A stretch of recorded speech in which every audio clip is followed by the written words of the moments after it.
Tulsi tea is one of my favorite ways to enjoy holy basil. There are also so many Tulsi tea benefits.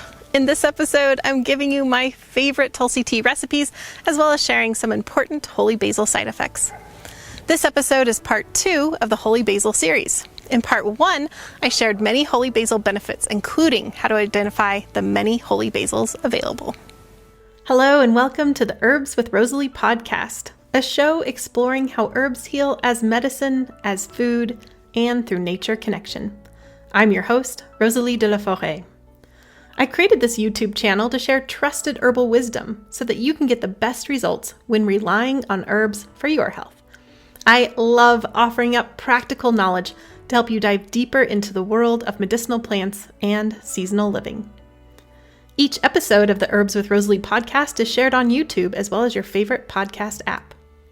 Transcripts and recipes for each episode can be found at herbswithrosaleepodcast.com or through the link in the video description.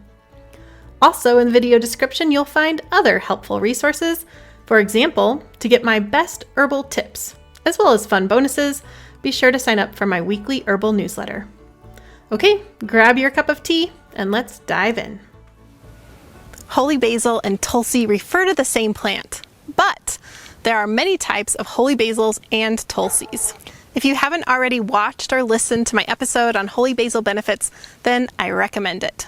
In that episode, I also shared many Tulsi tea benefits. I don't want to overly repeat myself here, but just as a reminder, Tulsi tea benefits include relieving stress and anxiety as an adaptogen and relaxing nervine, promoting cognitive health, supporting strong digestion, improving oral health, addressing chronic inflammation, positively benefiting those with metabolic disorders like type 2 diabetes, reducing musculoskeletal pain, and promoting immune system health. One of my favorite parts about having this podcast and YouTube channel is hearing from you. Do you have experience with Tulsi tea benefits? I'd love to hear about it in the comments on YouTube or on the official podcast page, herbswithrosaleepodcast.com. Your comments mean a lot to me because I love cultivating a community of kind-hearted plant-loving folks. Plus, it's always interesting and insightful to hear the experiences of plant lovers out there. And you never know, your suggestion may also help others. Okay, I'm excited for you to start making Tulsi tea, but before we jump into making Tulsi tea, I want to make sure that you have the best Tulsi tea possible. Also, in just a bit, I'll share some important holy basil side effects, so be sure to listen to those before making your Tulsi tea. How to identify, grow, and harvest holy basil. You can easily buy holy basil, or you can grow it yourself. If you're buying holy basil, then you want the best quality possible. Look for herbs that are highly aromatic and have been grown and harvested in a way that is sustainable for the earth, as well as the people involved in the harvest. Labels like organic and fair trade are one way to make sure a company is doing its due diligence in sourcing their herbs ethically. If you have fresh holy basil, here's some identifying tips.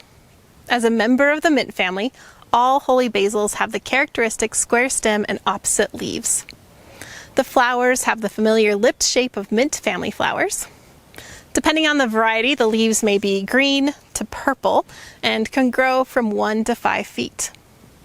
It's fairly easy to grow your own holy basil that you can use to make Tulsi tea. I recommend growing holy basils from seed or getting the plant sprouts. It's best to get it from an herbal grower who specifically knows about the different varieties. Strictly medicinal seeds is one option. I live in Zone 4, so I start the seeds indoors in early March.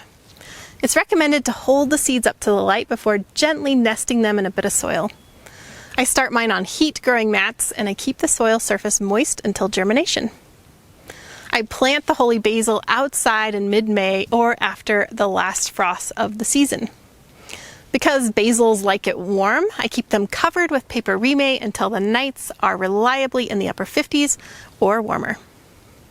Holy basil likes to grow in full sun with plenty of heat and moderate amounts of water. It needs fertile, well-drained soils. As the plant forms flower heads, you want to gently pluck these off to avoid the plant going to seed too early in the season. Also, by occasionally plucking off those early flowers, you'll also encourage the plant to branch and continue growing. If you want to collect the seeds for next year's crop, you can grow a special plant just for seed production, or you can stop plucking the flowers early enough in the season that seeds will develop. In Zone 4, holy basil is an annual plant that needs about 80 days to reach maturity. In some tropical climates, it may grow for up to 5 years as a short-lived perennial. Holy basil side effects. There are so many holy basil benefits. Who wouldn't want to take this plant? But there are some holy basil side effects and considerations that need to be taken into account. Holy basil may have an anti-fertility effect on both men and women, and thus should not be taken by couples wishing to conceive or be taken during pregnancy. One holy basil benefit is for addressing high blood sugar levels. Those who are taking insulin to control their diabetes may need to adjust their insulin levels while taking holy basil. If holy basil is being used to assist with blood sugar control, then it's best to use it consistently and dependably so that insulin treatments can be somewhat consistent from day to day. Tulsi tea benefits plus other tips. Tulsi tea is delightfully delicious and a wonderful way to enjoy Tulsi benefits. You can make a simple Tulsi tea, or you can make it into a formulated blend. You can enjoy Tulsi tea every single day. In fact, I think you get the most benefits when you drink it regularly. Simple Tulsi tea, because of its high volatile oil content, is best steeped for a short amount of time, like 5 to 10 minutes covered. You can start with 1 teaspoon of the dried leaf per 12 ounces of just boiled water, and then increase that amount as desired. I've seen it recommended to take up to 4 ounces of holy basil per day, so it'll be really difficult to take too much of this herb. Every morning I make a Tulsi tea blend for my handsome French husband. I considered the Tulsi tea benefits of this blend to be a wonderful way to nourish overall health and especially heart health. Here's how I make the Tulsi tea recipe for heart health. I combine 1 cup or 20 grams of dried holy basil leaves, 2 cups or 80 grams of dried hawthorn leaves and flowers, 1 cup or 15 grams of dried red clover flowers, and a half cup or 10 grams of dried lemon balm leaves. I combine all of that together and then store it in a large glass jar.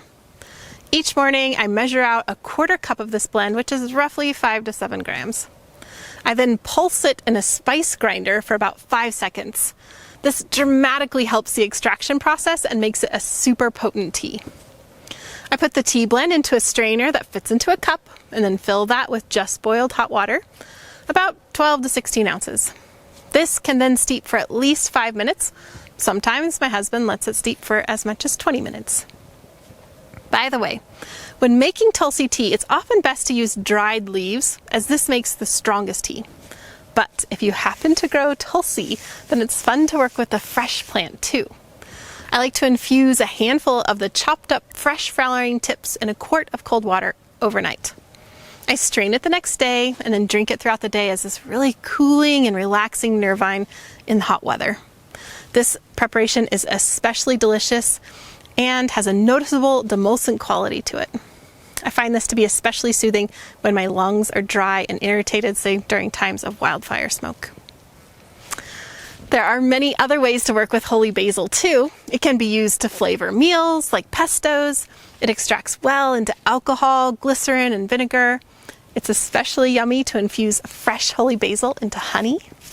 If you'd like to learn more about how to make potent herbal medicines from the plants that grow around you, whether they be in your garden, wild meadows, or even your local apothecary, then check out our course, Rooted Medicine Circle. In this live 10-month course, we create herbal medicines throughout the seasons together. At the end of it, you have this entire apothecary filled with potent herbal medicines that you made. Okay, don't miss out on your free printable recipe card for Tulsi teas. If you're watching on YouTube, then you can click the link in the video description. Or if you're listening on the podcast, you can go directly to the show notes at herbswithrosaleepodcast.com. I'm also sharing a beautifully illustrated holy basil ebook with you, so you can have all the Tulsi tea benefits at your fingertips. Also, in the video description and show notes, I've included other helpful links, like where you can buy holy basil for tea, Tulsi seeds to plant, as well as both of my books. If you enjoyed this video on Tulsi tea benefits and holy basil side effects, and you value trusted herbal information, then I hope you'll stick around. The best way to get started is to subscribe on YouTube and your favorite podcast app. One of the best ways to retain and fully understand something you've just learned is to share it in your own words. With that in mind, I invite you to share your takeaways with me and the entire Herbs with Rosalee community. You can leave comments on my YouTube channel, on the herbswithrosaleepodcast.com show notes page, or simply hit reply to my Wednesday email. I read every comment that comes in, and I'm excited to hear your thoughts about Tulsi tea benefits. I deeply believe that this world needs more herbalists and plant-centered folks, and I'm so glad that you're here as part of this herbal community. Also, a big round of thanks to the people all over the world who make this podcast happen week to week.